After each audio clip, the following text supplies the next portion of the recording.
Bonjour à tous, content de vous retrouver cette semaine. À présent, vous me connaissez, je suis David Gnacia. Ma profession est celle de Family Officer. J'accompagne mes clients dans la gestion de leur patrimoine au travers deux piliers principaux que sont celui des actifs financiers et celui des actifs immobiliers.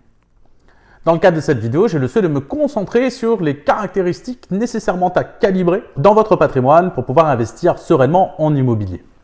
Et puis ensuite, nous tenterons de faire un panorama des dispositifs ou des modalités d'investissement dans l'immobilier.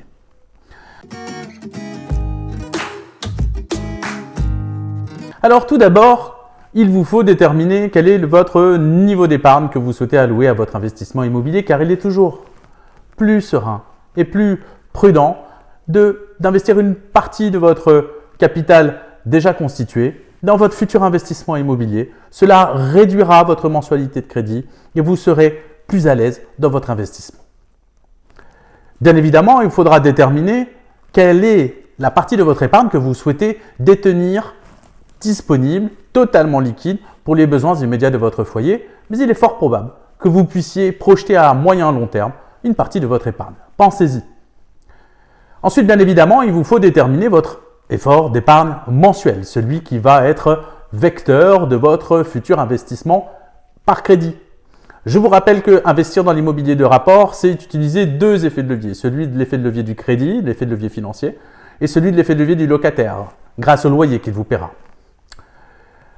J'entends ça et là qu'il est possible d'investir dans l'immobilier sans effort d'épargne mensuel. Je pense qu'il est plus sain de déterminer quel sera votre effort d'épargne mensuel et je ne souhaiterais pas que vous fassiez un investissement plus risqué en allant sur des typologies d'actifs immobiliers qui effectivement peuvent avoir un rendement important, mais qui en matière de revente vont être plus difficiles ou surtout pendant la durée de détention de votre bien, vous puissiez avoir des problématiques de bon paiement du loyer ou de vacances locatives.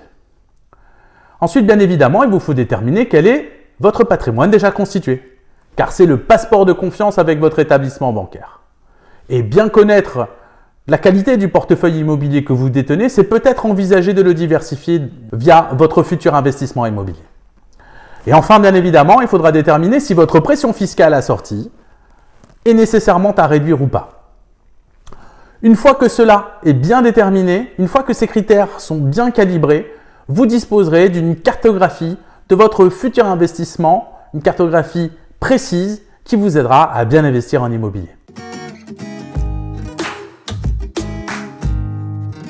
Alors, dans quelle typologie d'investissement immobilier? Faisons un rapide panorama des possibilités qui s'offrent à vous. Tout d'abord, bien évidemment, l'investissement dans l'ancien, d'habitation ou commercial, le plus intuitif, le plus tangible des investissements immobiliers. Il faut bien connaître les raisons pour lesquelles vous investissez dans l'ancien, pour ne pas vous tromper. Car il existe aussi la possibilité pour vous d'investir dans le neuf, en VFA par exemple. Vous pouvez même assortir à cet investissement dans le neuf des dispositifs de réduction fiscale, Pinel, Censi-Bouvard, vous les connaissez. Si vous détenez déjà des revenus fonciers et que vous êtes en bénéfice foncier, peut-être sera-t-il pertinent d'investir via du déficit foncier. Vous avez des dispositifs typiques tels que l'investissement Malraux, l'investissement en monument historique qui présentent aussi des avantages, mais aussi des inconvénients. Il faut bien calibrer et bien comprendre les typologies d'investissement dans lesquelles vous vous employez. Et enfin, il existe la pierre papier, cet intermédiaire entre l'immobilier et l'assurance vie.